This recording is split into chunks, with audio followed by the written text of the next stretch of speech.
La Zanzega, 13ª puntata, ci siamo arrivati perché abbiamo molta pazienza e ci siamo arrivati.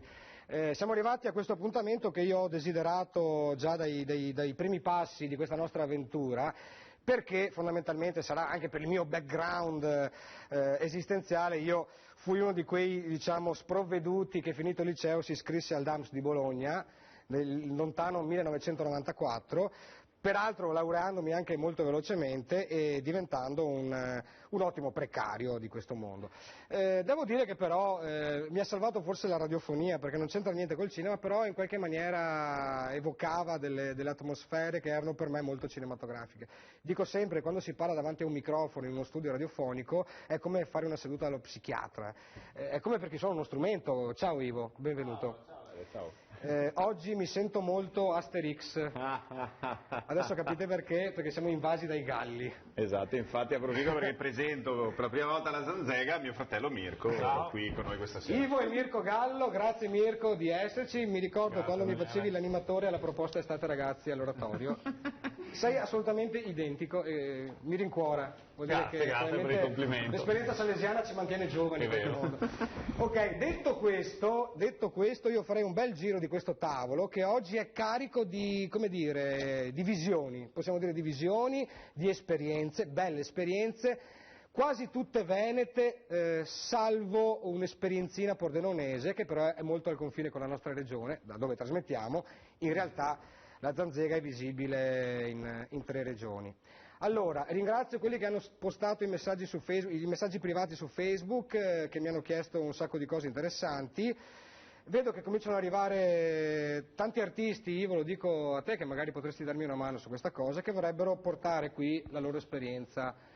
Addirittura Mangiafuoco, addirittura un sacco di gente che ha... i limiti tecnici magari dello studio, però è interessante perché anche non solo a livello culinario, ma è bello la convivialità, è bello anche a livello artistico. Anzi, potremmo fare qualcosa di felliniano secondo me prima o poi, perché con tutti quelli che noi chiamiamo nel mio paese gli articoli che mi mandano email verrebbe fuori un purpurì di volti molto rappresentativi del nostro divenire, di questo Veneto che non è più il Veneto che era, è un Veneto che è e chissà come sarà, perché smettiamola di parlare di territorio e parliamo di terra, ok?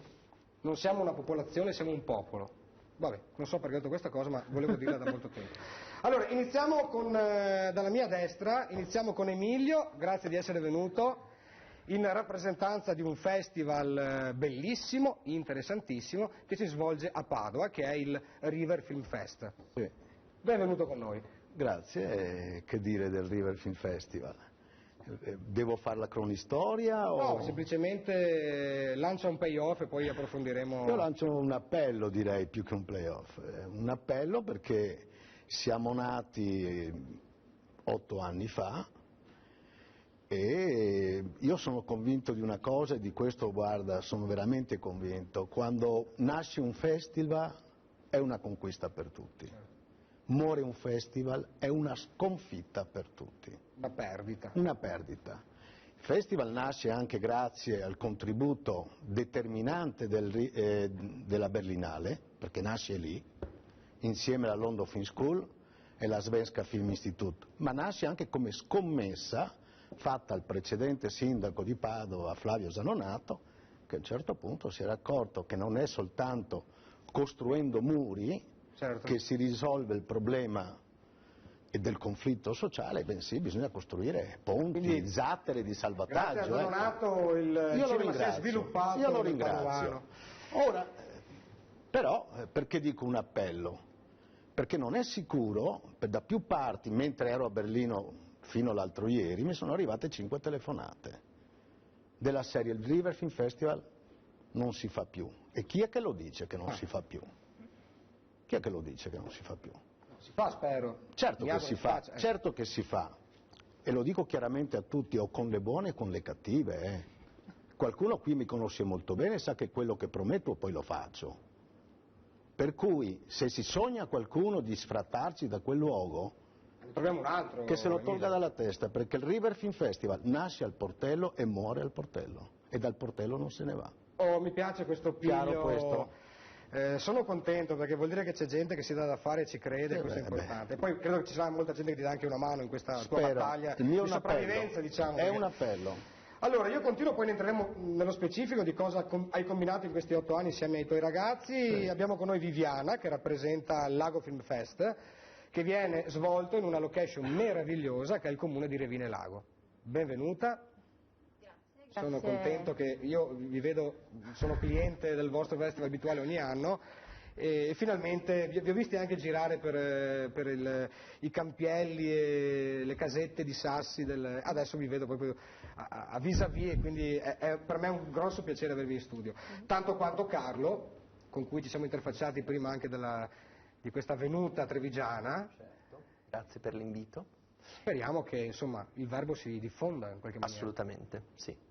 E devo dire anch'io 2 cose per introdurre il Lago Film Fest. Mi collego a quello esatto, al combattente. È vero, anche noi quando ci chiedono, andiamo in giro a raccontare che cos'è il festival e ci chiedono di sintetizzare il progetto, lo spieghiamo in questo modo, cioè il luogo che ospita cioè Lago nel nostro caso, non è il luogo che ospita il festival, però bensì è il motivo per il quale il festival esiste. Quindi non facciamo un festival in una sala che può essere quindi intercambiata di edizione in edizione. Certo.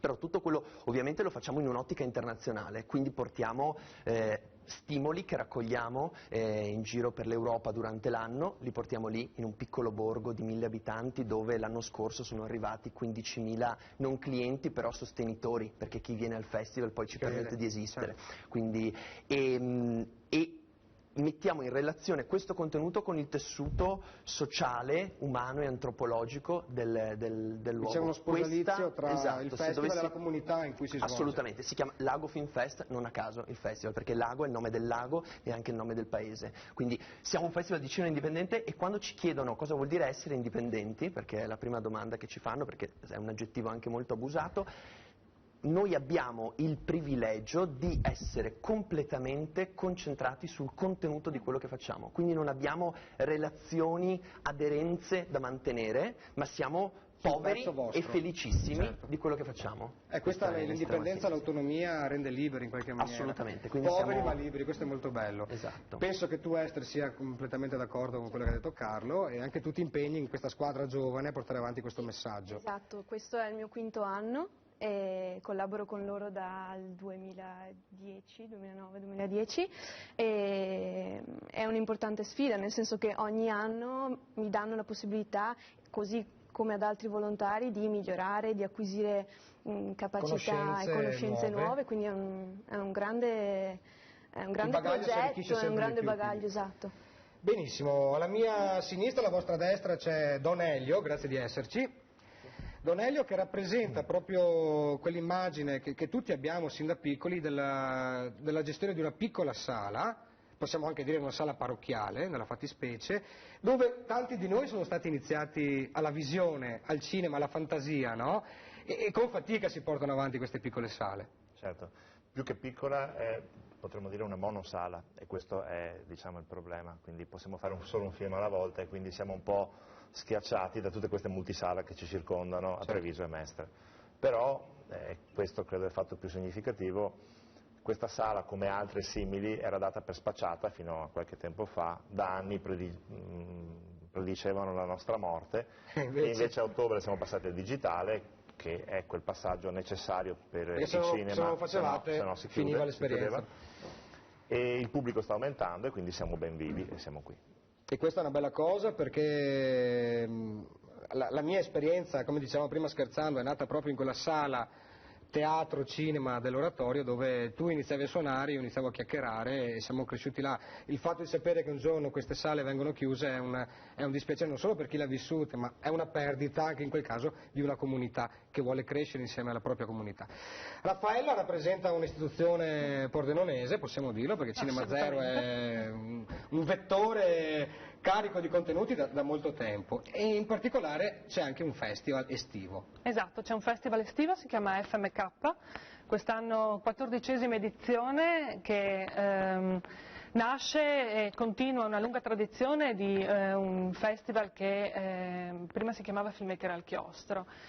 ospite dell'Associazione Culturale Cinema Zero, che fin dal suo esordio ha sempre lavorato ed è cresciuta, ad alimentato proprio tutte quelle che sono le iniziative che l'hanno vista protagonista dalla passione per il cinema, per la conoscenza, per la divulgazione, per la promozione, per proprio il voler diffondere il linguaggio cinematografico.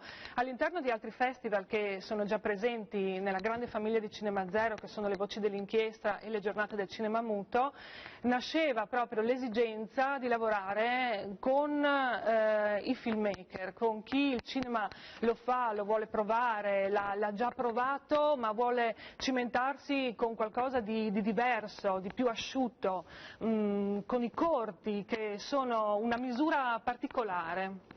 E quindi nasce Filmmaker al chiostro. Poi tra l'altro vedremo anche un corto che hai portato qui da noi. Ti interrompo e dopo entreremo nel pezzo del vostro festival in maniera dettagliata, e abbiamo con noi, insomma, per me anche non è solo un piacere ma è un onore avere Francesco su questa tavolata allegra in questa nostra piccola taverna di provincia, perché tra l'altro mi viene in mente che una tua produzione l'hanno data alle televisioni anche un mese fa, credo, che è un film splendido che è Io sono lì.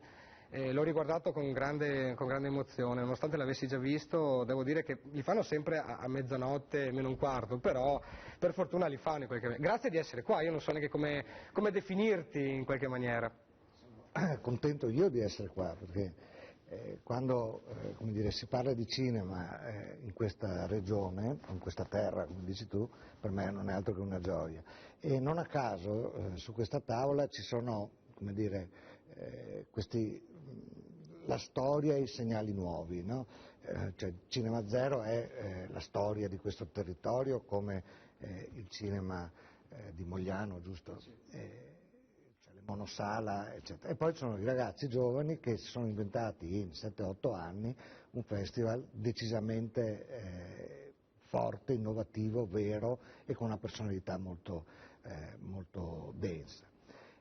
Non parlo di Emilio perché siamo amici di vecchia data, quindi, che è tutto, lui non è solo il River Film Festival, lui è anche un grande direttore di fotografia, è anche adesso produttore e regista di se stesso, perché ha fatto un corto recentemente.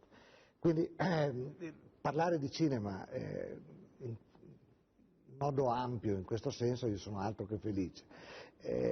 Una parolina solo sui festival, perché anch'io in qualche modo sono coinvolto, sono presidente di The Tour Film Festival, che è un festival che a Padova sul cinema di viaggio, e da anni lavoro su un altro festival che loro conoscono di sicuro, che si chiama Euganea Film Festival, che è un festival itinerante sui Colli Euganei estivo, con anche il cinema ambulante.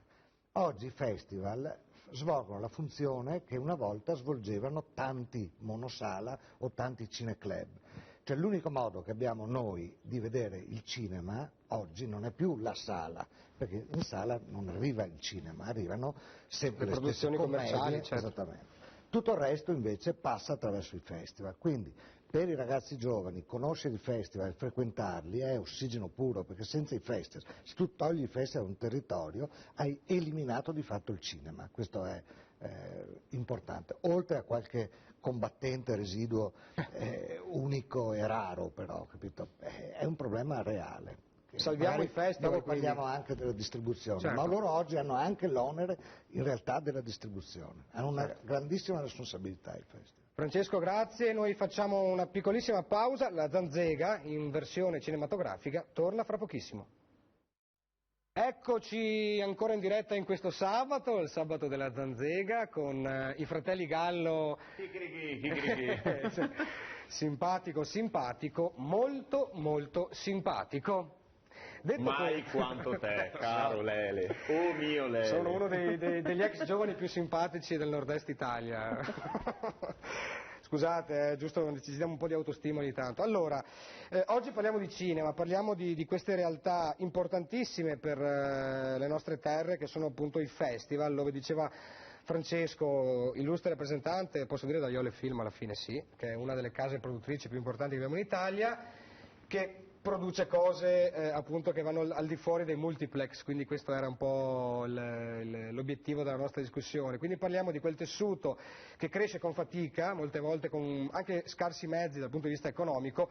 Vedi un po' anche la crisi che attanaglia il nostro paese in questi anni, di sicuro non aiuta chi propone qualcosa che si sposa direttamente con la cultura e quant'altro. Quindi ci vuole un gran lavoro, spesso non retribuito, e quindi gran passione, che deve portare comunque prima o poi dei risultati e far crescere delle generazioni che hanno voglia di cimentarsi in un'arte che in Italia è stata molto forte forse qualche anno fa, adesso un po' meno, e credo che sia importante portarla in auge e soprattutto esportare e importare esperienze culturali che vengono da tanti paesi, come fate voi al Lago. Sbaglio? Si respira diciamo un festival internazionale. Sì.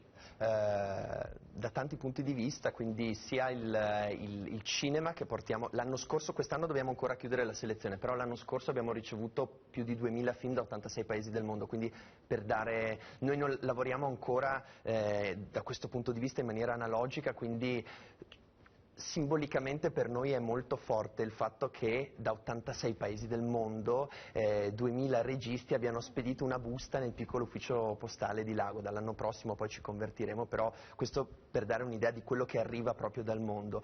E poi anche le persone che cerchiamo di portare a Lago. Viviana Carlet, che l'ha fondato il festival 10 anni fa, se vuoi intervenire, è partita un po', no, è partita un po' con quest'idea qui di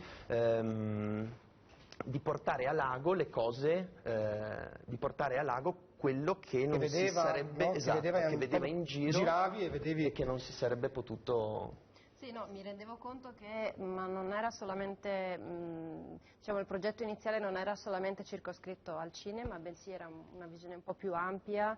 Mi sono resa conto, avendo io studiato scenografia all'Accademia di Belle Arti, che è ancora forse peggio del DAMS da un certo punto di vista, come possibilità lavorative una volta terminata, quindi avendo la possibilità di lavorare in diversi ambiti artistici, la difficoltà di incontrare i diversi operatori o comunque diverse persone che lavorano a cinema, o a teatro, all'opera, oppure pittori, scultori, quindi l'idea era di creare una specie di salotto, una specie di luogo molto informale, molto facile, quindi da qui questa specie di progetto quasi di public art, quindi per questo motivo lì e non in un altro luogo, per questo motivo con questo ritmo, con questa lentezza, con questa facilità, quindi così è nato 10 anni fa. Tra parentesi, il fatto che tu abbia creato questo si può definire evento, no? Che si ripete appunto, se non sbaglio, da 10 anni, scusami,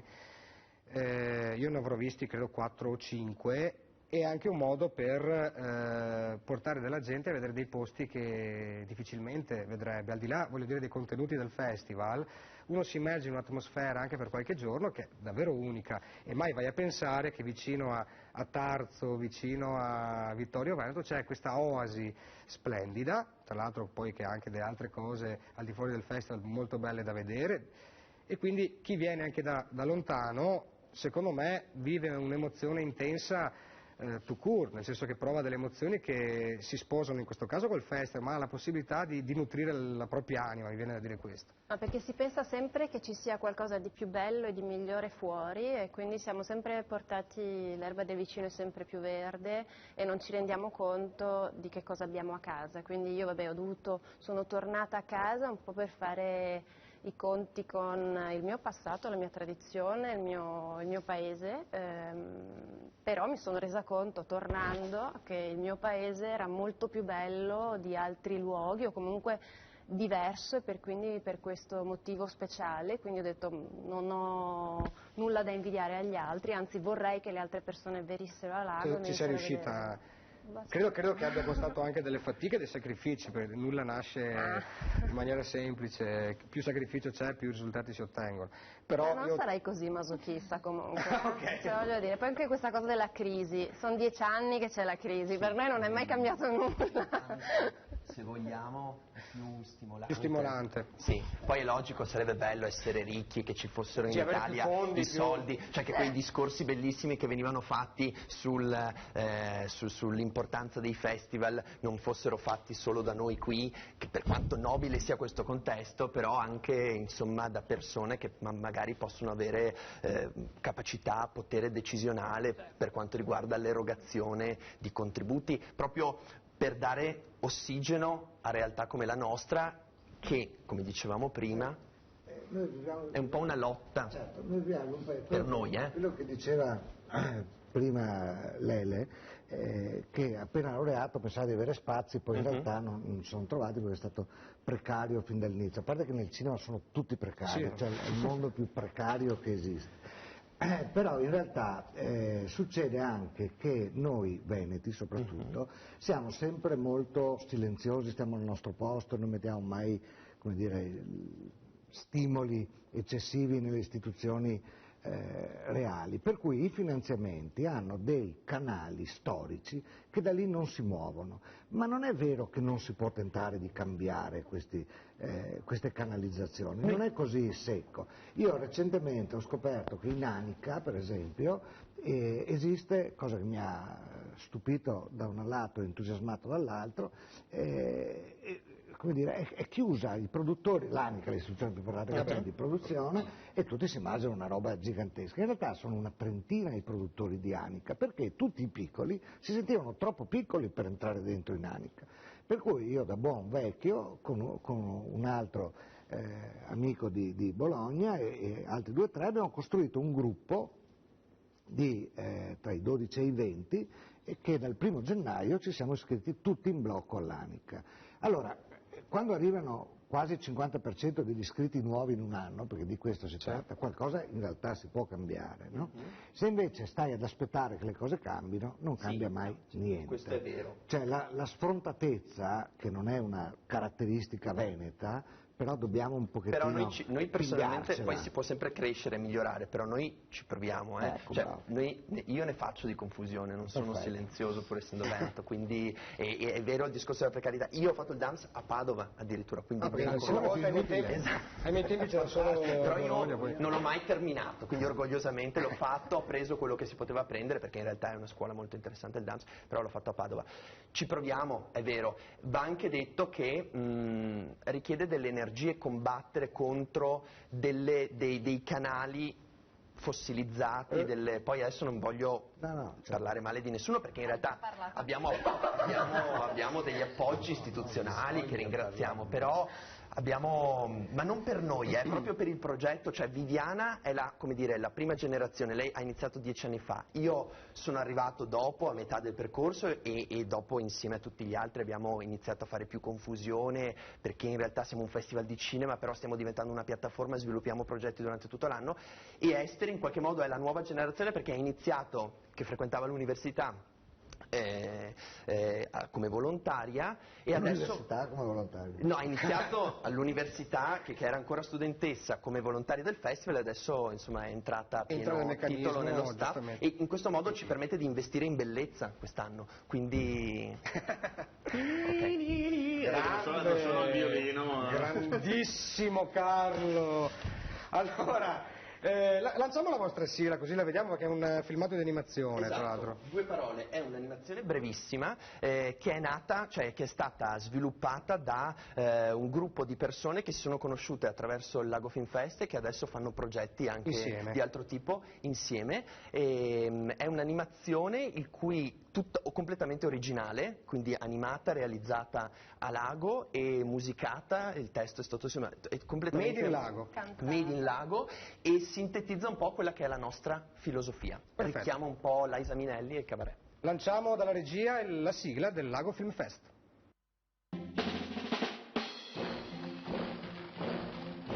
Welcome, bienvenue, welcome. Come over, take a seat, stranger. Shut down your cell phone and photograph as it jumps in the murky depths of your subconscious.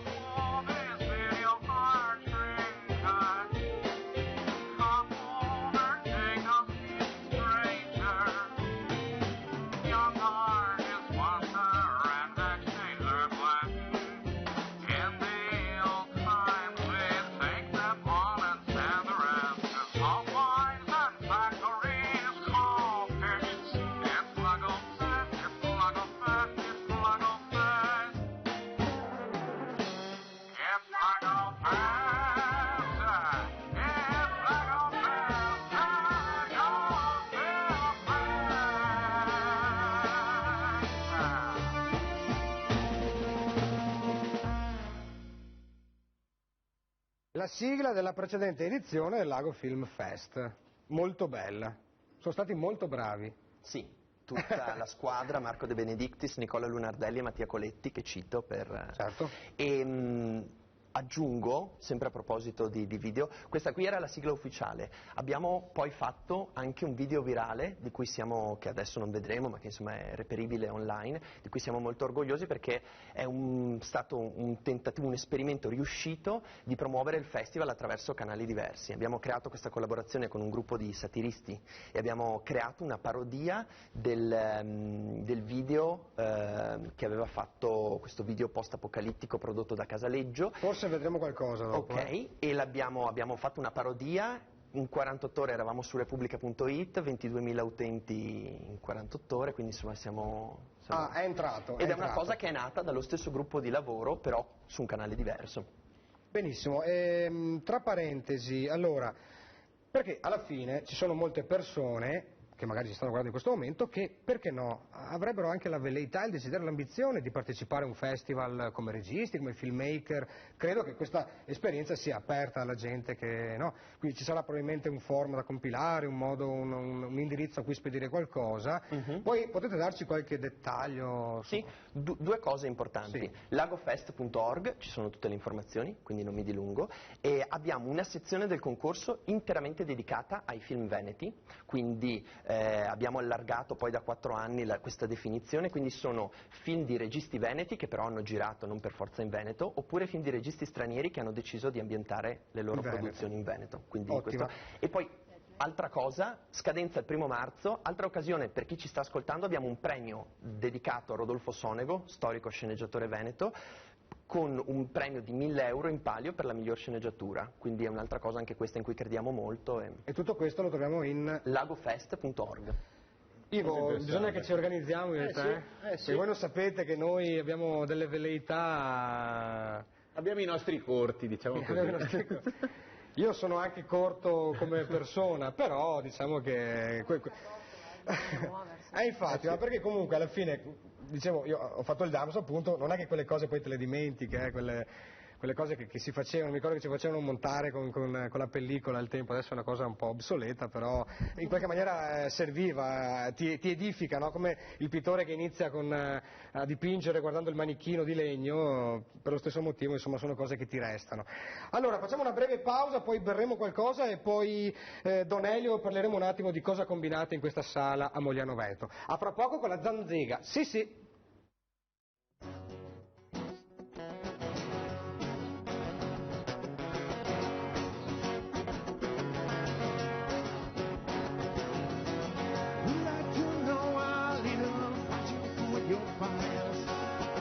We like to make you to love yourself. Look around you, you'll see blood in the eyes. It's all about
Tra l'altro film straordinario, soundtrack incredibile di un film straordinario, molto antico ma molto molto bello. Sì, Il sì, laureato. del 67, The Graduate, il laureato con un esordiente Dustin Hoffman. Mi ricorderò sempre la scena di lui quando entra nella piscina vestito da palombaro, no? Questa muta incredibile.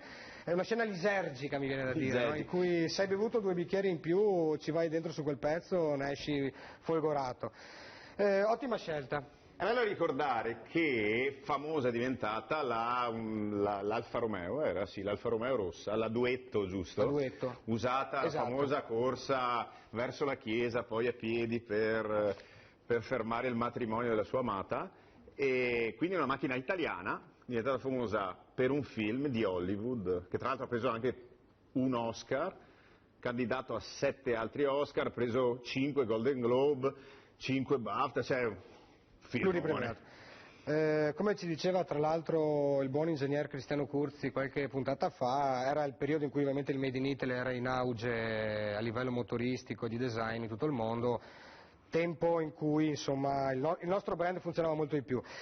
Questo pezzo molto bello per introdurre 2 argomenti ovviamente legati al divenire di questa trasmissione di questo sabato, nella fattispecie le battaglie che voi conducete in queste piccole sale, no? Prima abbiamo parlato di una forma di eroismo culturale, la conversione in questo caso al digitale e comunque la programmazione che voi portate avanti da ogni anno. Don Elio. Cinema Busan, questa battaglia è condivisa nel Cinema Busan da circa 30 persone, una buona metà giovani, gli altri più anziani sono quelli che hanno cominciato 35 anni fa, prendendo questo cinema che era stato chiuso e cominciando con Candy Candy, avendo un pubblico enorme. La storia è Ma cito questo incredibile. fatto di Candy Candy perché è strano il destino di queste sale, della nostra sala, è passata da essere un cinema parrocchiale che faceva film per bambini a un cinema che invece oggi Il classico film della domenica pomeriggio, il classico film della domenica pomeriggio, è un cinema che oggi cerca di fare tutto un altro tipo di programmazione. La battaglia più che altro è un gioco di equilibri con la distribuzione dei film.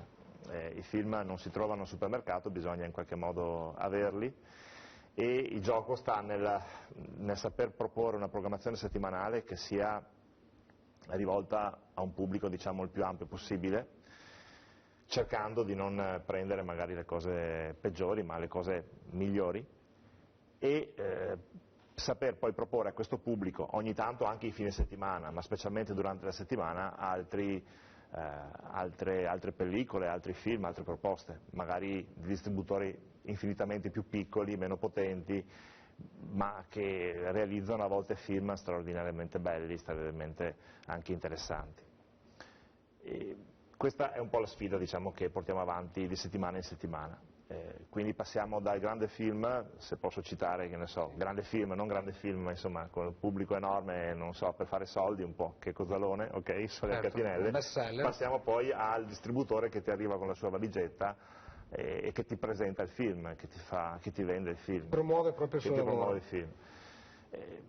È un gioco di equilibrio anche perché da una parte per queste sale è necessario avere anche un po' di pubblico. Eravamo arrivati al minimo storico e adesso stiamo piano piano, anzi con una per la certa sussistenza foga, chiaramente. Per la sussistenza, ecco, no. Dall'altra parte è anche necessario lottare per rimanere cinema che propongono film di qualità, che fanno cinema di qualità. Quindi fate delle rassegne presumo anche all'interno? Facciamo una rassegna giovedì d'autore dove appunto cerchiamo di proporre un po' i film che secondo noi sono, diciamo, meritano di essere visti. Fate una valutazione? Facciamo una valutazione, è un comitato questo fatto principalmente da giovani. No, perché tra parentesi, delle volte insomma una persona, ma voglio dire che non è magari dentro questo pianeta, non ha idea che in una sala ci sia una discussione, che film mostrare, dove prenderlo, chi l'ha prodotto, quanti soldi costa, quante pellicole o file ci sono distribuite in Italia, perché so che alla fine anche i numeri, mi parlava proprio Arianna, che salutiamo, insomma, con cui ci siamo anche conosciuti, ci diceva che per esempio alcuni film escono in 30 pellicole in tutta Italia, per cui averlo non è così semplice. Sì, una trentina, ma mi parlava di numeri molto bassi, per cui molte volte uno vorrebbe proporre quel tipo di film, di visione, in realtà non c'è in distribuzione il numero sufficiente. Questo è No, non è più così. Quando c'era la pellicola era così, perché fare una copia costava 1.500 certo. euro, per cui devi contenere il numero di copie in base alla tipologia di sala e di distribuzione. Oggi invece non costa più nulla, un DCP costa 100 euro, per cui fare 10 copie in più non è un problema. Il problema è un altro, che oggi c'è io lo dico pubblicamente con una certa frequenza, c'è un regime di controllo della distribuzione che è mostruoso, spaventoso.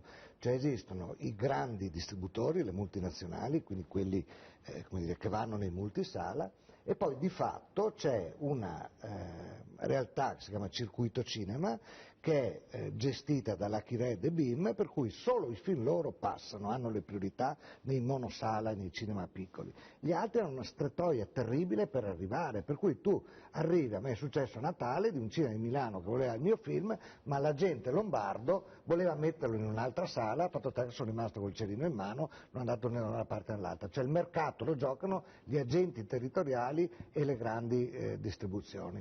Gli esercenti hanno un ruolo sì, ma sotto minaccia. Arriva 01 che dice o togli, io sono lì e metti Olmi, questo mi è successo 2 anni fa, o non ti do il film di Natale. È chiaro che l'esercente di turno dice ha bisogno anche del film di Natale, di conseguenza. Quindi tolgo il film piccolo. Quindi è un problema di una complessità estrema che è il vero collo di bottiglia del cinema italiano. Il nostro vantaggio è che avendo tutti volontari riusciamo anche a volte a sfidare anche queste regole, per cui a volte forse un po' più di libertà. Un pochettino, dobbiamo dare i film che ti impongono, ma a volte siamo riusciti a far vedere un film indipendente su Peppino Impastato, per esempio recentemente, con tante resistenze, ecco, qualcosa si riesce a fare, ecco, no? Certo è sempre un gioco un po' di equilibrio.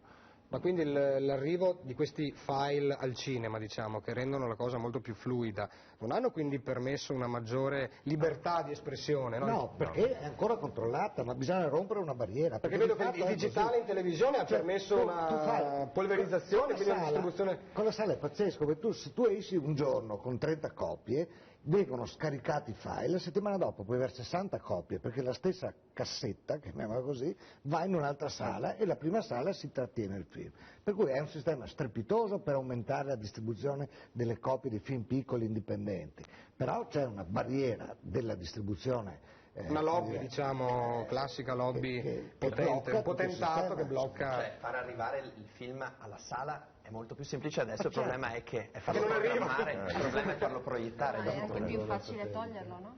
Come? È anche più facile toglierlo, se non va lo si toglie. Sì, mentre prima venivano con la pellicola e si dava un po' più di tempo. l'esercente... Non hai detto quando l'hai preso devi farlo vedere? Per non è esempio, così. non so, ad esempio soprattutto in Francia, a Parigi c'è questa grossa problematica dove o vai subito o altrimenti viene tolto, mentre prima avevi più se tempo. fa audience continuo se non lo bloccano. Cioè, mentre soprattutto quelli d'autore avevano un po' più di tempo, proprio la tempistica, diciamo che ci fosse il passaparola, quindi la persona potesse andare a vederlo. Qua è uguale con una leggera differenza, perché quando si è passati dalla pellicola al digitale, per aiutare le sale si è fatto un accordo per cui il distributore a ogni sala che tiene su un film 7 giorni dà, mi pare, 400 euro, per cui la sala è incentivata a tenerlo su un pochino di più, anche se non va bene, perché sennò perde, oltre che perde spettatori, perde anche i 400 euro, ma in realtà se il film non funziona dopo una settimana va via, non è che... Sì, credo una cosa che ci incoraggia di più anche però la reazione del pubblico, che è stata molto positiva, sia perché facciamo una programmazione per esempio serale a un orario familiare e umano alle 9 di sera, quindi è più facilmente fruibile da tanta gente, sia perché tanta gente del posto ci dice finalmente anche nella nostra cittadina c'è una sala dove si può vedere un buon film, ecco, no? E per la verità a volte abbiamo anche gente che viene da Treviso o da Mestre per poter vedere certi film che non si trovano, non si vedono. Nelle città più grandi se non dopo anni, magari in videocassetta o scusate in DVD. E ormai anche il DVD è obsoleto, e anche il DVD verso la fine. Tante chiavette che girano anche oggi negli studi. Bene, allora, piccolo break, torniamo fra poco perché abbiamo un po' di cose da farvi vedere, parliamo poi del River finalmente di questa esperienza e vedremo anche la sigla del tuo festival. A fra poco con La Zanzega, la TV che mostra, cosa non si sa. L'altra sera guardavo i movimenti di Ballarò, come si chiama il conduttore di Ballarò? Floris. Solo che non c'ha una stube come questa in studio. Allora, scherzi a parte, vi ricordo sempre che la Tanzega va in onda il sabato alle 21, in replica domenica pomeriggio alle 16:30, quindi saluto chi ci ascolta e ci segue anche il pomeriggio della domenica. Il sabato, prima di Un giorno in pretura, ci siamo noi, quindi voi guardatevi la Tanzega e poi mettete pure sul giorno in pretura. Detto questo, lanciamo la sigla del River Film Fest e poi ne parliamo insieme.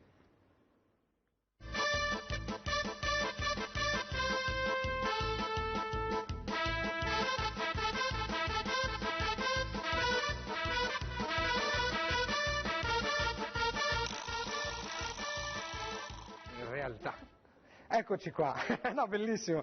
Allora, parliamo un po' di questo River Film Fest. Abbiamo accennato prima un po' questo desiderio battagliero che tu hai per tenerlo vivo. Francesco diceva che tu fai tantissime altre cose e noi vogliamo conoscerti meglio. Che dire? Curriculum vita, manetta e via. Allora, io concentrerei a parlare intanto del River Film Festival, se no rischio poi di non parlarci e di descriverlo. Partiamo da lì. Partiamo dalla descrizione del festival, cioè perché il festival in quel luogo, in mezzo a un fiume, su una zattera che galleggia, nell'ambito di un antico porto medievale, perché praticamente 15-20 anni fa, il festival nasce 10 anni fa, io spendevo nel periodo estivo, quando c'era un caldo madornale e non c'erano i climatizzatori, spendevo le mie giornate tra due luoghi che oggigiorno nella mia città sono delle eccellenze. Cappella degli Scrovegni, dove ci sono tutti gli affreschi, c'è il più grande tesoro di Giotto. E non è ancora patrimonio dell'umanità, se non sbaglio. No, purtroppo, ma spero che arrivino. Arriva. Perché dico questo? Perché era abbandonata, si entrava tranquillamente, luogo più fresco di Padova, mi andavo a leggermi un libro. Dopodiché mi spostavo dalla Cappella degli Scrovegni, che è a 300 metri di casa mia, seguivo il parco, la riva del fiume e arrivavo al Portello, un altro luogo bellissimo, solo che arrivare lì era una corsa a ostacoli, era veramente il luogo di una criminalità pazzesca, che dopo le 9 di sera non si poteva entrare in quel luogo. Nessun abitante del quartiere superava la porta. Ho pensato, no, qua... riqualifichiamo questo luogo in qualche maniera, il desiderio di mettere un festival c'era, sale non ce le dava nessuno a Padova, anche oggi siamo nel 2014, noi abbiamo il problema che se piove non riusciamo a capire dove andiamo a finire, abbiamo chiesto a tutti la disponibilità di una sala, non ce la danno. Però il fiume è libero, è una metafora di libertà, là non ci possono dire che non possiamo starci, anche se noi chiediamo i nostri permessi a tutte le autorità. Nessuno ha chiesto Siddhartha se ha il permesso per sedersi nella sua riva, certo, in attesa che la vita passi. Dunque noi finora abbiamo chiesto permesso, scusate ma è da novembre che noi chiediamo il permesso di rinnovo per poter stare lì e non capiamo chi lo possiamo chiedere. Quando arriva sempre a giugno poi, non so. Arrivi o non arriva, permesso o non permesso noi lasciamo. A riva del fiume? Arriva, non arriva. Ecco, dunque adesso racconto il festival. Esatto. Intanto a che edizione? Siamo all'8ª edizione. Siamo nati anche noi nel piccolo, grazie alla London Film School che ci forniva i primi corti, alla Svezia Film Institute, alla Berlinale, vabbè, siamo partiti. Cosa vuoi? 20 corti in concorso, 3 paesi, eravamo lì che zoppicavamo. Ora siamo all'8ª edizione, anche noi abbiamo le cifre che il collega del Lago Film Festival ha espresso, siamo anche noi a un'ottantina di paesi di tutto il mondo, dai paesi più lontani, dall'Iran, dal lì si fanno grandi cose, Giappone, da tutto, che fanno un grande cinema. Esatto. Anche. E siamo a 2000 iscrizioni, abbiamo una programmazione che arriva a 150 film in 10 giorni, dunque abbiamo un buon livello. È un contenitore energico. Energico. Però io riteniamo come direttivo che il ruolo di un festival è quello anche di andare a fare ricerca e capire dove va il cinema, dove va anche la sua fruizione. Non è detto che in futuro luogo della fruizione cinematografica sia la sala. Forse siamo al superamento della sala. E dunque ecco che nasce l'anno scorso una nuova sezione competitiva. Noi ne abbiamo 7 sezioni. Abbiamo corto internazionale, corto locale, che sarebbe il corto italiano, il documentario, l'animazione, si è aggiunto lo estremo corto, cioè corto da... Cortissimo praticamente. Il cortissimo fino a 5 minuti grazie a un gemellaggio con 5 festival, di cui quel progetto nasce a Seul e si fa a Berlino. Dove si fa? Si fa nelle metropolitane, ovunque ci sia un monitor. Quindi il tempo di fruizione ovviamente è minore. Dunque ecco che l'anno scorso avevamo la nuova sezione sperimentale, l'estremo short. Quest'anno, nella nostra ricerca Dove va il cinema, abbiamo una nuova edizione ancora che si chiama 100 secondi Film Festival. Uno spot quasi. Praticamente un corto fatto con qualsiasi mezzo, dal cellulare al tablet, e che va proiettato oltre che sul nostro fiume, sulla Zatra, ovunque in città ci sia un monitor. Dunque sul tram, alle fermate del tram, dentro i bar, ovunque. Ovunque. Ecco che è ovvio però che la piattaforma galleggiante è il luogo... È la madre del... no? È là che si fa la che viene competizione. concepito e partorito il film che poi viene distribuito. La votazione poi al miglior supercorto la fa chiunque, clicca con il cellulare. Noi pensavamo di anticipare le tendenze, poi scopro che WhatsApp ha voglia di supercorti, è pieno. Sì. E di tutti i tipi. E di tutti i tipi. Io ne ricevo certi e non c'è più Donelio, posso dirlo. Però siamo abbastanza soddisfatti di dove stiamo andando. Anche in questo caso, e poi perdonami se ti interrompo, anche come nel caso del Lago Film Fest, ovviamente la gente può partecipare con un proprio lavoro a questo festival. Chiunque, anzi, svelo una curiosità, un bambino di 11 anni di Berlino, l'altro ieri ero a cena a casa del genitore, mi fa vedere il suo supercorto di 100 secondi, in animazione, fatto con Lego. Bellissimo, ho detto, sei in concorso. Dunque anche un bambino di 10 anni può partecipare, ovvio, i contenuti devono avere una certa qualità. Ogni festival non trasmetteremo contenuti violenti, non trasmetteremo contenuti pornografici, no, perché WhatsApp è pieno, Infatti dicevo, scherziamo. Ma io censuro tutto. Comunque, altra cosa importante, il festival nel tempo si è gemellato con 7 festival internazionali. Gradiremo gemellarsi con qualche festival italiano. Noi lanciamo... Infatti è aperta la porta, no? Cosa consiste il gemellaggio? Tutti voi avete le porte aperte, credo.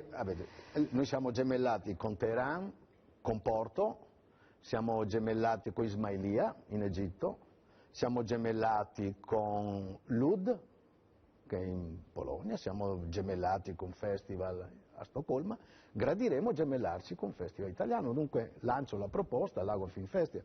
In cosa consiste il gemellaggio? C'è un'altra sessione del River Film Festival che si chiama Festival of Festivals, dove noi presentiamo fuori concorso ovviamente, il corto premiato nel Festival Gemellato. Beh, insomma, è un modo per divulgare anche le opere degli altri... Premetto, abbiamo un'altra sezione competitiva che è School Film Festival, cioè i film di graduazione delle scuole di cinema. E mi dispiace dirlo, e lo sottolineo questo, partecipano scuole da tutto il mondo e non c'è una scuola, c'è la scuola di Zelig, che è di Bolzano, ma a parte Zelig, centro sperimentale, ci siamo svenati a telefonare a Roma. Non vi cagano, scusate. No, dico sinceramente, alle feste di Berlino, quando andavamo al Ritz, dove fanno le feste della Berlinale, là sembrava che tutto fosse possibile. Come? Basta che mi chiami. Hai voglia. Ho perso giornate a chiamare a Roma al centro sperimentale, ti passa un funzionario, te ne passa un altro, intanto ti cade la linea, ci riprovi. Diciamo allora con me è andata molto meglio la faccenda, vi ho chiamati e siete venuti e di questo vi ringrazio, senza tante mail. Mi viene un po' il sospetto, e credo che sia un male italiano, non solo italiano, un po' di che nei luoghi decisionali, siano nelle istituzioni, non ci siano persone che amano il cinema. Intanto mentre Emilio parla, regia, c'è quello slide show mentre lui continua il suo ragionamento. Io chiedo un cambio generazionale nelle istituzioni, che entrino persone che questo mondo lo amino e come da bravi innamorati si spendano un po', no? Certo. Si spendano, perché sennò siamo siamo in bancarotta. Quindi in teoria e anche in pratica, qualora adesso tutto va liscio e fluido, il festival si tiene quando? Dal 28 maggio al 9 di giugno, la scadenza per chi vuole iscriversi è il 30 marzo, no? La selezione poi si farà entro il 15 aprile e dopodiché facciamo il festival. Un'altra cosa importante che voglio dire. Sì? Ecco, abbiamo idea di quanti fondi europei si perdono? Perché Quella nessuno è in famosa grado, questione che non si nessuno è in riescono a grado di prendere i soldi. accedere. Vi faccio un esempio. Il 28 di questo mese scade il bando europeo di finanziamento per i film festival. È mai possibile che nessuna regione, io parlo per la mia regione, Regione Veneto, non ci sia un personale dedicato che ti aiuti, ti riesce a dia entrare una nei meandri consulenza. burocratici. Guardate che compilare quel modulo sono 30 pagine, si diventa matti. Sì, è un lavoro, voglio dire. È un lavoraccio. C'è un solo comune che ho scoperto che ha una persona, un'esperta dedicata a darti la consulenza sui fondi europei. dei fondi europei, ed è la città di Schio. Tutti a Schio. No, per carità, a Schio. no, non voglio dire quello, nel senso- però la mia città, Cristo, Padova è un po'... Non è proprio una cittadina, ecco, potrebbe avere Padova, un impiegato. E così altre città del Veneto. Ma cosa costa l'amministrazione mettere uno che si occupa... Io mi offro volontario, se mi danno uno stipendio. Tutti questi laureati al DAMS? Infatti io, guarda, non vedo l'ora di... Sapete quanti soldi dà l'Italia alla comunità europea e quanto ne prende in non cambio? tornano indietro poi, sì. Ma è colpa nostra, soprattutto ora che abbiamo questa crisi. E premetto, il nostro festival è ingresso libero, non c'è un biglietto. Ingresso libero sia per chi partecipa... Sono stato. In incognito, ma c'è. Dunque... sono stato ovunque. Facciamo un sistema, diamoci una mano, vogliamoci bene e amiamo questo lavoro, è questo che voglio dire. Grazie della tua esperienza, Emilio, perché mi piace il tuo spirito e trasmette desiderio di andare avanti e per noi di crescere, di migliorare, di spaccare tutto, come si dice. Il Cinema Zero, che invece è un numero 1, ne parliamo fra pochissimo, dopo una breve pausa, perché abbiamo un sacco di roba, ce la faremo! Ce la faremo! Ce la faremo! I can stay awake just to hear your breathing. Watch you smile when you are sleeping, but so far away from me. I can spend my life in this sweet surrender. I just stay lost in this moment forever. Every moment spent with you is a moment I treasure. Don't wanna close my eyes. I don't wanna fall asleep. Can I sleep? But I don't wanna miss a day. Even when I dream of you, sweet, sweet, we're not to ourselves, missing, babe. But I don't wanna miss a day.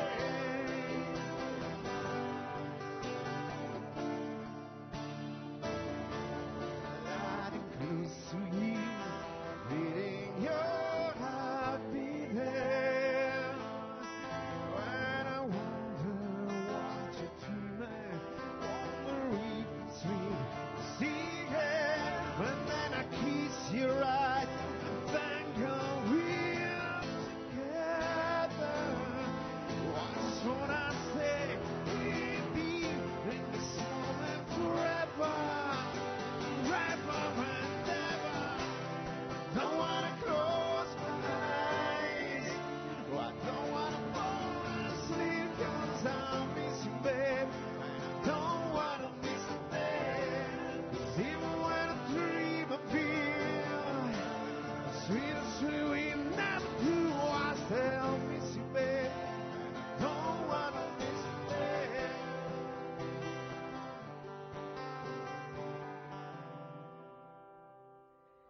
E questa l'hai tratta da un filmone, anche questa, no? Sì, magari più recente del laureato, gran bel film che tra l'altro Armageddon di Michael Bay, poi famoso nel 2001 aspetta, scusa, che poi in regia mi dicono sempre che parlo qui e c'ho riverbero, occhio che mi sposto all'altro microfono. Oh! eccomi qua, pezzo degli Aerosmith, no? degli Aerosmith, non scritto da loro, interpretato da loro. Bella in questo film, diciamo Pearl Harbor e il regista che poi ha fatto poi Pearl Harbor. Il bello di questa cosa è che il padre di Liv Tyler, che è la protagonista, è il cantante degli Aerosmith. Certo. E quindi Hanno fatto tutto era nel simpatico. Pollaio. Sì, il pollaio, noi qua, come noi qua, due galli. È arrivata. Forte. Sei forte, sei forte. Cristo santo. Bene, Cinema Zero, io ci venivo con la mia amorosa una volta perché era di Azzano Decimo. Ti saluto. Chissà dove è finita. No, però a parte gli scherzi, voi siete una realtà, viva Dio, che esiste, che mantiene, che preserva e che propone. E avete questo evento estivo che è questo festival. Quindi un altro festival, questa volta siamo però in Friuli Venezia Giulia. Non so se le cose cambiano dal punto di vista gestionale, però... Beh, penso che qualcosa cambi da un punto di vista gestionale, più che altro per i discorsi che si dicevano prima, riferenti ai finanziamenti pubblici, alle varie leggi e così via. Da quello che ho sentito oggi però non cambia certamente né lo spirito né la passione del lavorare in questo ambiente e nel lavorare per e con i festival. È una cosa fondamentale. Cinema Zero è vera, è una realtà molto forte, molto importante, lo dicevo prima, è un'associazione che è cresciuta negli anni credendo sempre di più in quella che è la sua più grande passione, che è appunto il cinema, che ci ha portato anche a far nascere e crescere poi dei festival. L'ultimo, ma non ultimo, è certamente FMK.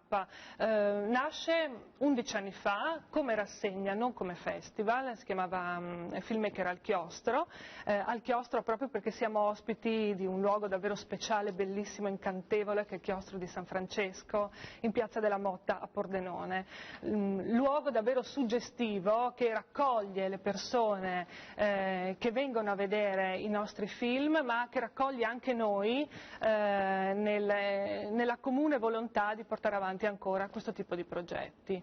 Filmmaker al Chiostro dura 10 anni, passa da rassegna a vero e proprio festival, comincia quindi ad avere un suo carattere, una sua personalità che si definisce in quelle che sono le principali sezioni. Prima parlavi dei corti cortissimi, come 100 secondi. Esatto, noi li chiamiamo corti cortissimi, è una sezione che ormai abbiamo da anni e chiediamo a chi ne partecipa in concorso che ci mandino dei lavori che non durino più di 3 minuti, quindi per noi una delle nostre categorie le più interessanti, tra l'altro credo che vi abbiamo anche portato qualcosa al riguardo, esatto. È proprio il corto che ha vinto l'anno scorso il premio del pubblico nella categoria corti cortissimi.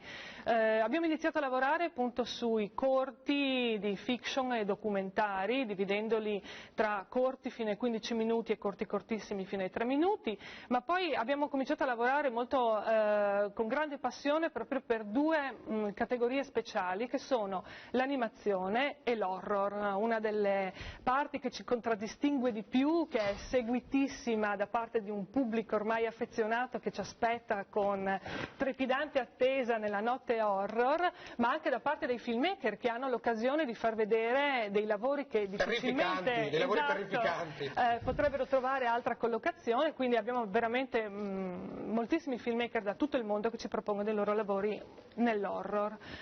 Dicevo quindi fiction, animazione, horror, ma anche una particolare attenzione all'ambiente. Questa è una cosa che ci ha sempre accompagnato, sia come Cinema Zero, abbiamo diverse occasioni che vedono protagonista l'ambiente, nel nostro caso proprio in collaborazione anche con la Regione Friuli Venezia Giulia, la sezione dell'ARPA e l'AREA, lavoriamo molto in questo senso, lavoriamo con i bambini, lavoriamo con i ragazzi, lavoriamo nella produzione di video, di spot per l'ambiente, quindi cerchiamo di collaborare con i filmmaker proprio per questo indirizzo. Quindi e l'abbiamo portato educativo, diciamo. Assolutamente sì, ma non solo, anche divulgativo e di piacere. proprio, questa è una cosa molto importante, deve esserci sempre una grande cifra di passione e di piacere nel guardare, nel conoscere e nel condividere, quindi questi sono i punti di forza che hanno caratterizzato Filmmaker al chiostro e dal quale è nato FMK, questa sarà la prima edizione.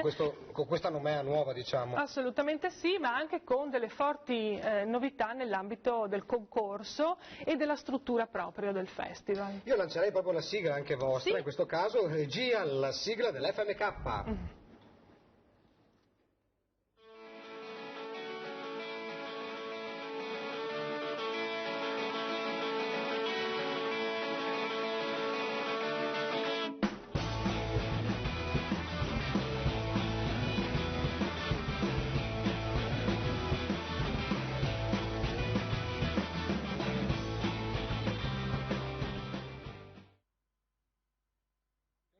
C'è una tendenza nei festival a utilizzare il veicolo dell'animazione. Sì, questa tra l'altro è l'animazione di Michele Bernardi, nostro grandissimo affezionato sostenitore e collaboratore del festival, su un'idea di Sara Pavan, che è la curatrice della sezione animazione del festival FMK.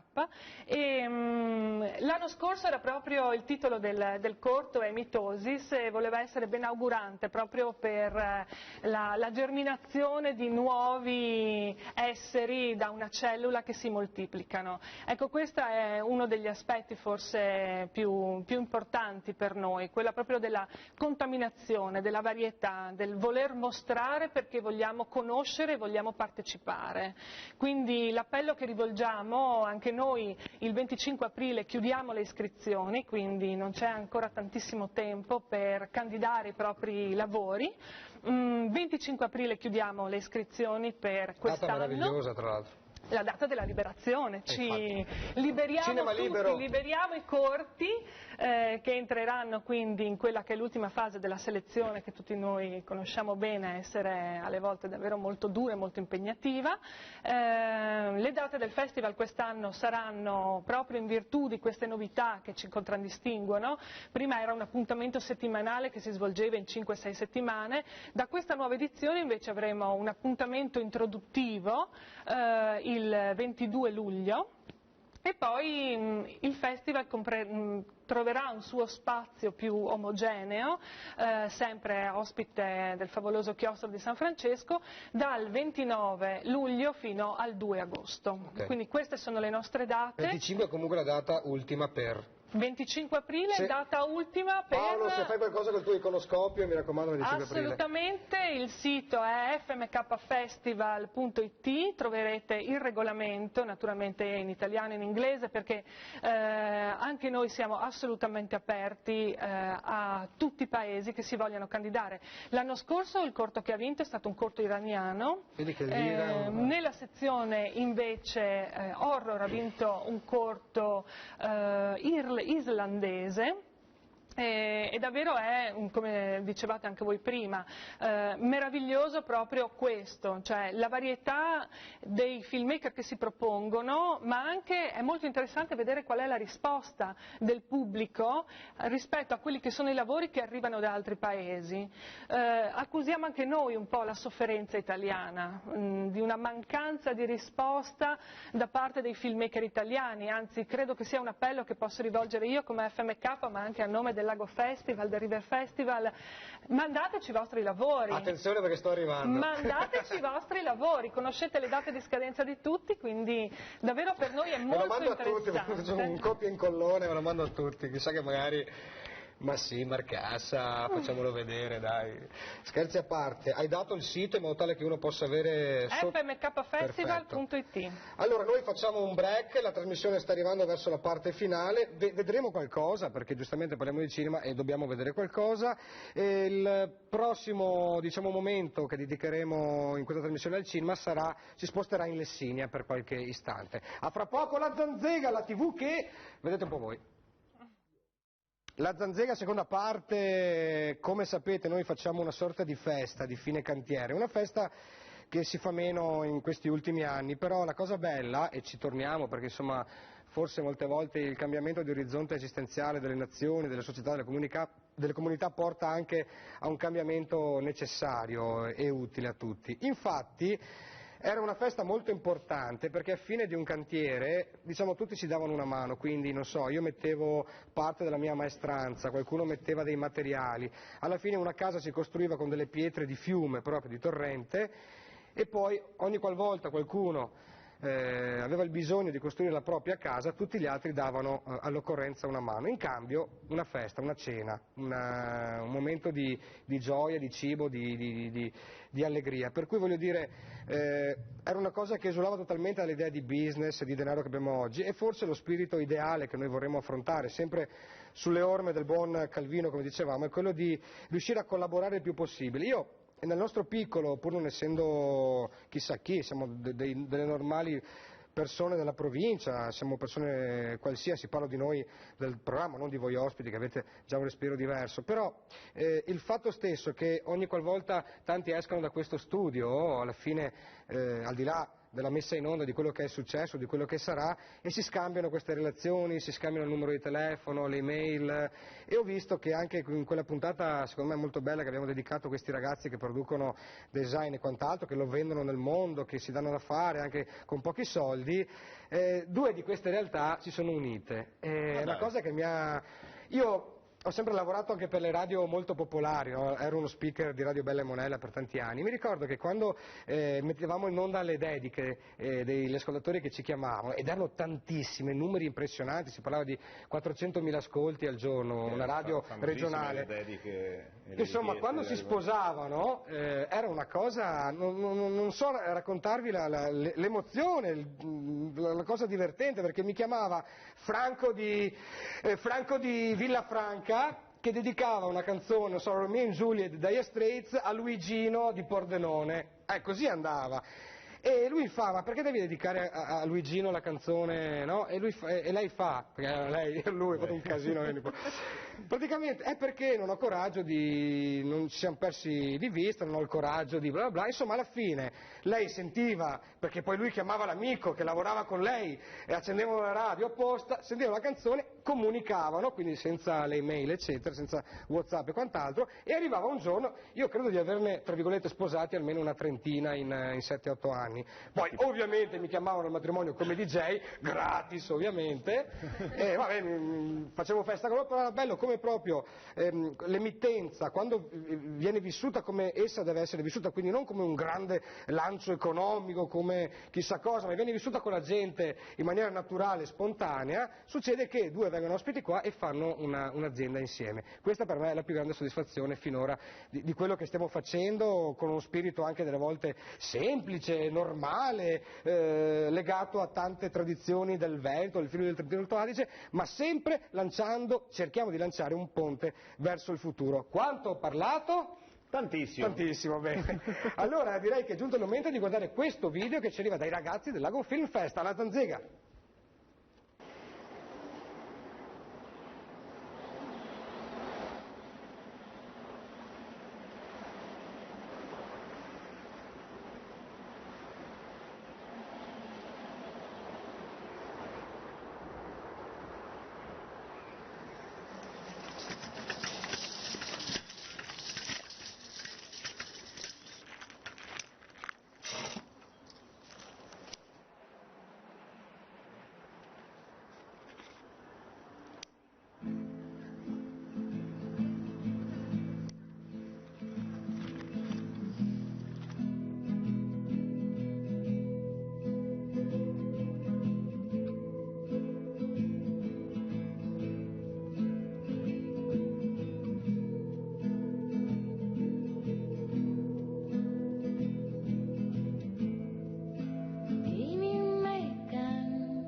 Allora, un posto meraviglioso e visto così, io lo conosco molto bene perché ci ho passato mezza infanzia in quella località, vista così veramente è bellissimo, cioè non so, vabbè, emozionante. Allora, Esther, cosa combinate in questo meraviglioso borgo che si chiama Lago? Fondamentalmente diciamo che si è parlato di festival di cinema, però Lago Film Fest, come immagino qualsiasi altro festival, va al di fuori, anche oltre dei film, diciamo in sé per sé.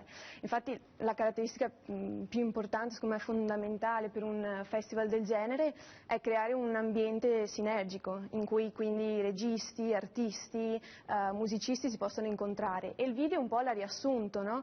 C'era il momento di spettacolo, il momento di proiezione, il momento di lavoro dei volontari, e questa è un po' la caratteristica più importante per la gente che ci lavora, no? Perché alla fin fine lavori come volontario, però hai la possibilità di creare una serie di relazioni che anche dal punto di vista di crescita professionale per noi giovani, io parlo da universitari, è fondamentale.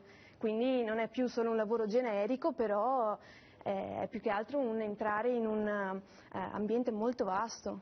Quindi che ci sia poi l'inclinazione alla proiezione di film o la serata con altri eventi è comunque È un insieme di cose. uno spettro molto ampio, vario. Quindi tu sei il tuo secondo anno, sbaglio? È il quinto. Ah, il quinto, già Sì. il quinto, quindi eri proprio Sì, in sì, fasce, sì. diciamo, quando hai iniziato questa avventura. Sì.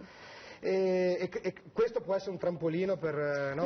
Lo è, perché comunque ogni anno ho avuto la possibilità di affrontare, di impegnarmi in diciamo, progetti diversi, e quest'anno appunto affiancherò Carlo e Viviana nella segreteria organizzativa, e questo mi dà la possibilità di avere diretto contatto con le persone che verranno invitate, quindi è un salto di qualità notevole e anche insomma una grande sfida. Sono eccezionali sti ragazzi qua, nel senso che sento un sacco di energia. Facciamo una cosa più consueta, perché il cinema è italiano, poi non vi faccio queste domande perché potrei scatenare delle reazioni violente, mi potrebbero arrivare il coltello della Soligo sul muso, però parlavo proprio con Thomas dell'ufficio grafico nostro qui su una discussione oggi, questa mattina, sulla grande bellezza, no? Che sta vincendo un po' di premi, e lui mi dava la sua impressione sul film, io la mia, erano discordanti ovviamente. In attesa appunto anche della serata degli Oscar per vedere se vince Esatto, il miglior Oscar. io credo che comunque questo possa portare del bene, come lo fece, per quanto soggetto a critiche, non piaciuto da molti. Io non ero un grande fan di quel Oscar che vinse Benigni quella volta, no? Però insomma essere critici è sempre facile. Vero è che un Oscar l'ha vinto la musica di quel film, no? Il buon Piovani vinse. Infatti, gran colonna sonora, oltre agli altri 2 Oscar, a parer mio meritati. Magari No, ma io non... al tempo mi ricordo che c'era una diatriba nel mio cervello tra NDV e insomma... sono passati di acquazzoni da quel momento. Certo che questa musica rimane, e la musica italiana è sempre stata il top nei soundtrack. Vabbè, insomma, io inizio da Piero Piccioni e quasi mi fermo là, però il buon Piovani ha fatto cose egregie. E soprattutto ha esportato qualcosa di italiano all'estero, anche adesso. Assolutamente. Anche adesso. Fatelo sentire, va? Ok.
cose cattive. Still another game to play, and life is beautiful the way.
Ivo e Mirko, in questa arpeggiata della vita è bella. Ci troviamo fra pochissimo, parte finale della Zanzega. Eccoci nuovamente in diretta per chi ci vede di domenica, buon pomeriggio, anche ormai quasi ora dello spritz, Ivo, fra poco, no? Tra parentesi, il mercoledì, salutiamo perché il mercoledì c'è un appuntamento speciale della Zanzega che esce solo su Free, su un altro canale del nostro gruppo. Quindi salutiamo anche chi ci segue il mercoledì, perché no? Ok, detto questo, io lancerei proprio l'incontro con Alessandro Anderloni che da 20 anni più o meno porta avanti questo grande progetto veramente grosso, mi viene da dire, perché io sono stato un paio di volte a trovarlo e ho visto un paio di edizioni del Lessinia Film Fest e davvero è una bomba atomica che apre un grande faro sulla montagna come pochi hanno saputo fare. Allora sentiamo un po' le parole di Alessandro Anderloni. Alla Zanzega. I Monti Lessini veronesi sono la propaggine più meridionale delle prealpi venete ed entrano nella città di Verona come una montagna collinare che si apre a ventaglio verso le Alpi. Ed è proprio la montagna che ha ispirato 20 anni fa l'associazione dei cimbri della Lessinia, che tutelano l'antico dialetto cimbro e le tradizioni di questa montagna, nel creare un festival di film che raccontassero la montagna.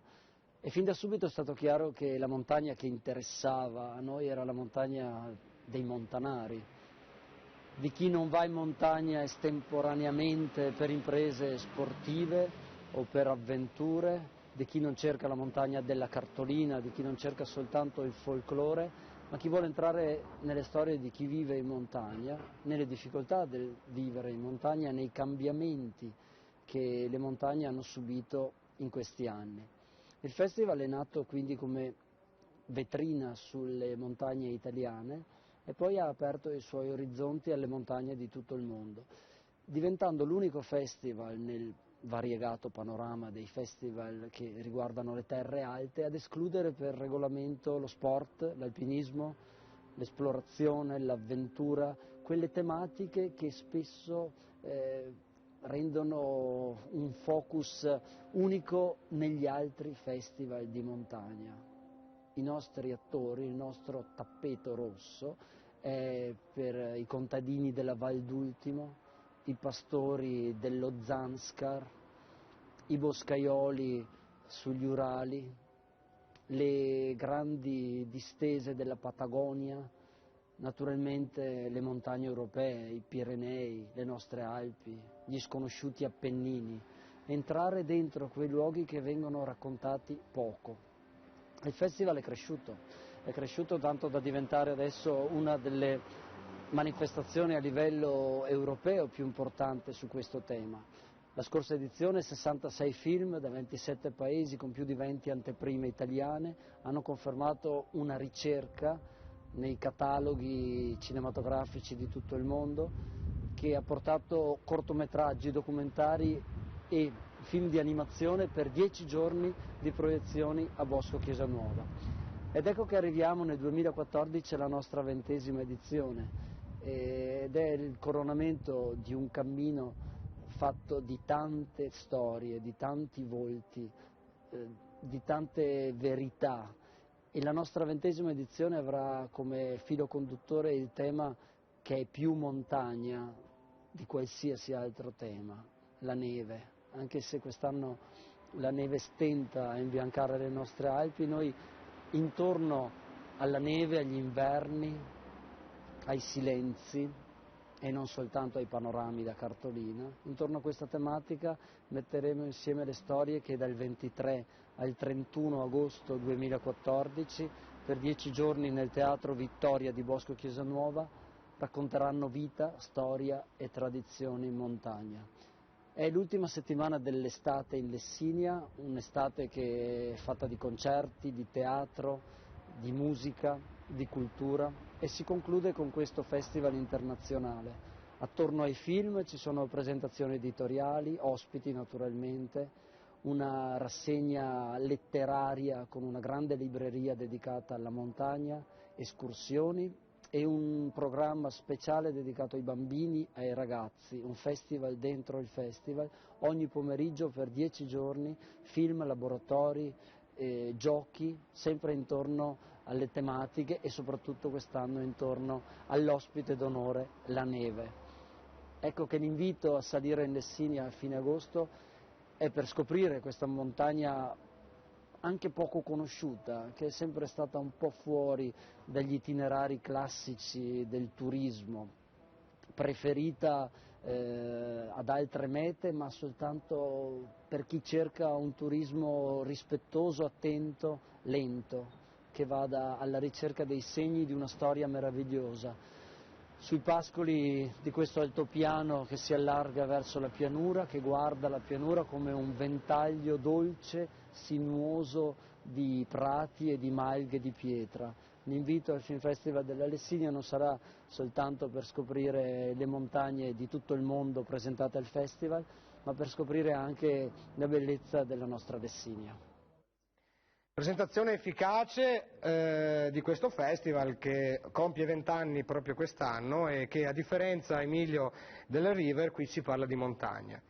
Quindi abbiamo in qualche maniera abbracciato, ogni festival si è specializzato in qualche maniera, va da sé per un itinerario personale o per delle passioni legate a chi organizza i festival. In questo caso appunto la montagna raccoglie intorno a sé tante evocazioni che portano appunto film ambientate nel Tibet piuttosto che in altre zone lontane del mondo, e si connubiano in quel caso, in questa sala a 1000 metri di altezza in un paese molto bello. Lessinia, che è stata con noi anche settimana scorsa, perché abbiamo dedicato una lunga puntata sul Veronese, che è una città veneta però per certi versi un po' così fuori dalle tratte classiche per chi abita più nella parte est della regione, e devo dire che si nascondono delle cose. Non a caso è la terza città più vista in Italia dal punto di vista turistico. Detto questo, lancerei un piccolissimo pezzo di questo corto che abbiamo visto, che avete visto soprattutto voi a Pordenone l'estate scorsa, mi pare. L'estate scorsa, nell'edizione appunto del 2013, Rigor, film cortissimo, dura meno di 3 minuti, di registi spagnoli. Hanno assolutamente vinto sugli altri, che comunque erano molto interessanti, perché hanno usato una cifra che comunque è sempre molto apprezzata, che è quella dell'ironia e del divertimento, con una strategia perfetta, vedrete, spero che abbiate modo anche voi di divertirvi e di goderne. Hanno giocato sui giochi di parole, con una regia molto essenziale, ma un dialogo particolarmente intenso e serrato. Che non so se i tempi televisivi ci permetteranno di goderlo tutto, però casomai si può trovare anche online oppure no? No. È un'esclusiva nostra questa. Assolutamente Benissimo. nostra. Lanciamo quindi il corto che proviene da quella isola felice cinematografica che si chiama Cinema Zero.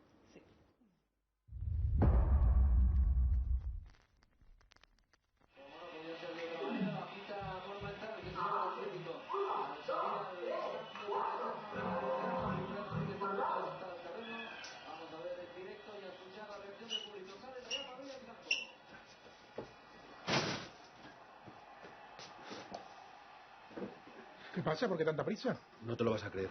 ¿El qué? Que me he muerto. ¿Qué? Lo que estás oyendo, que me morí anoche. Me morí. No jodas, ¿tú también? No, que se dice me morí anoche, no me morí.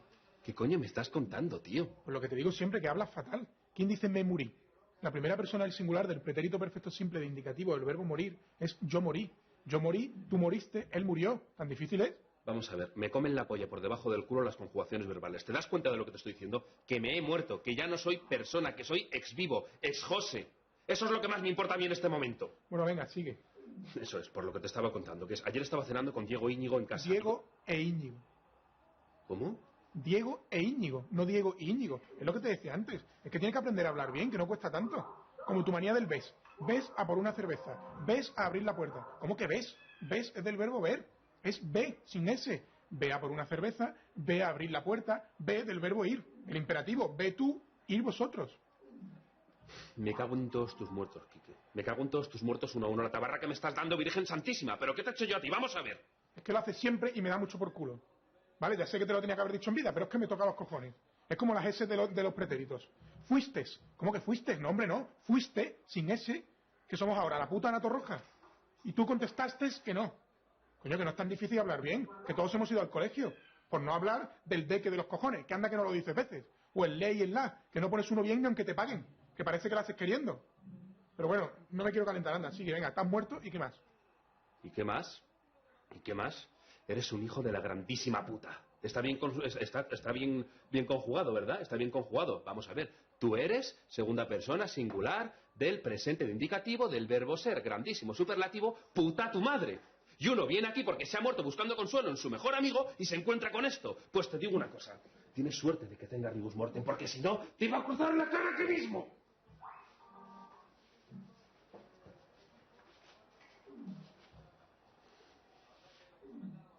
José, espera, tío. Calla, no hace falta que me digas nada, tío, ya lo sé. Es que se me ha calentado la boca, tío, y he dicho cosas que no debía. Se dice rigor mortis, pedazo de cabrón. Rigor mortis. Coño, rigor mortis no es nada. Cojones, que no es tan difícil hablar bien.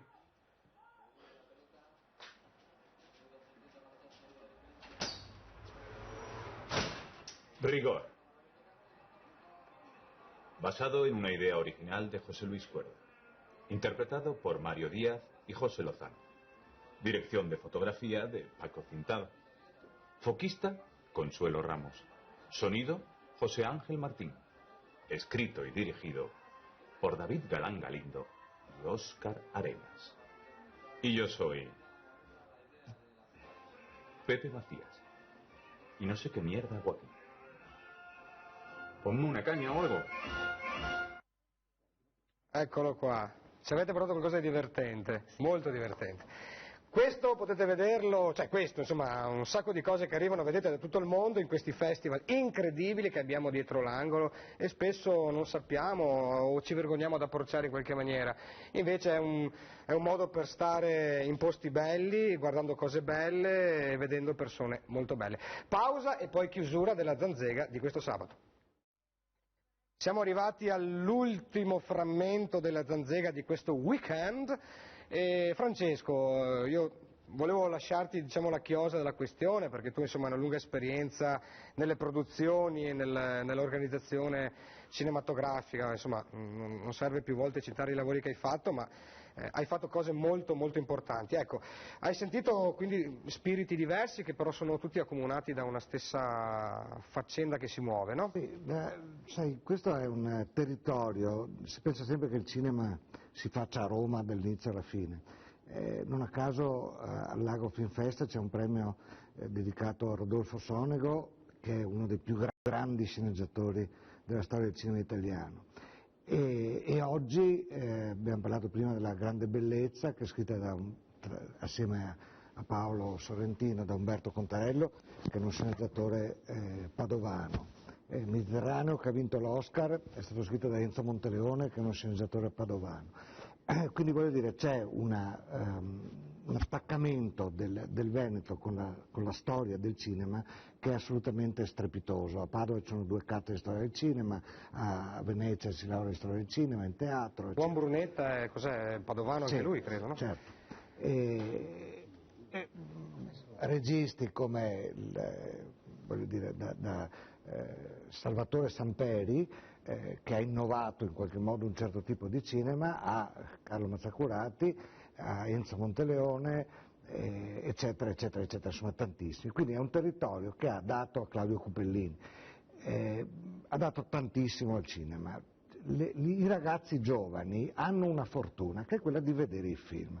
Io ho iniziato questa passione, mi è venuta perché a Padova c'era il Cinema 1 dove vedevamo 2 film diversi al giorno, uno alle 8:30 e uno alle 10:30, e lui era proiezionista, perché è molto più vecchio di me, non sembra. E quindi noi siamo cresciuti a pane e cinema, e il lavoro che fanno questi ragazzi in giro per il Veneto è strepitoso, e il Friuli è fortunato perché ha 2 cose diverse.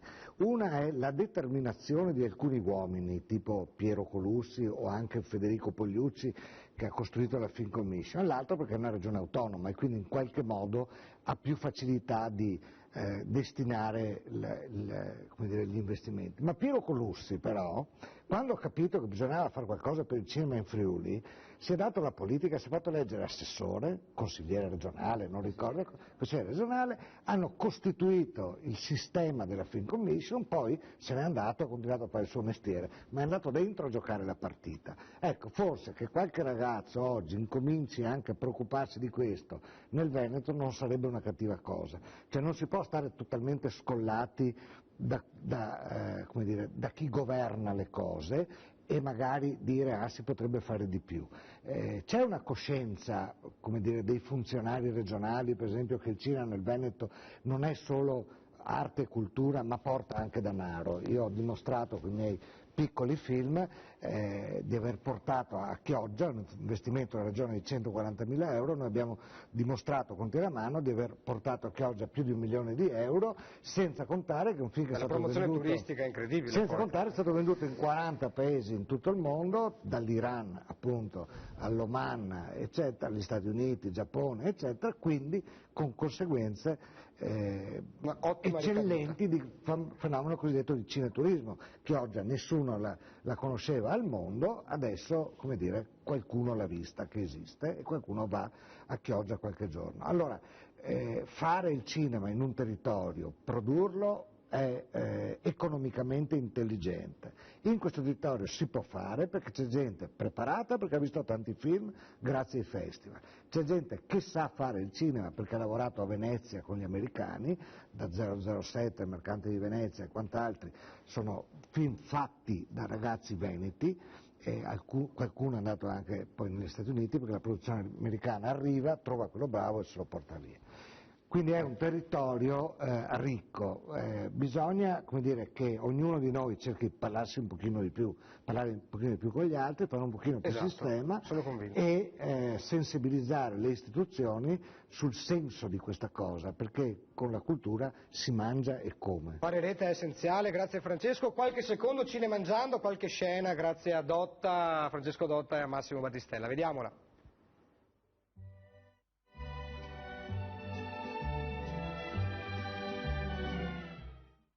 Il segreto è masticare piano. Pronti? Via!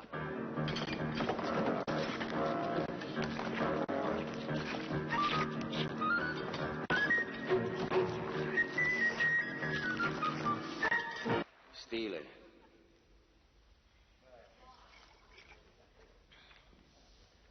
Lo stile è una risposta a tutto.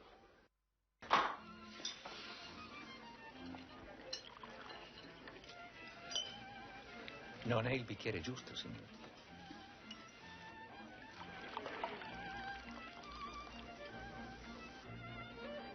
Con un bel piatto di fave e un buon Chianti.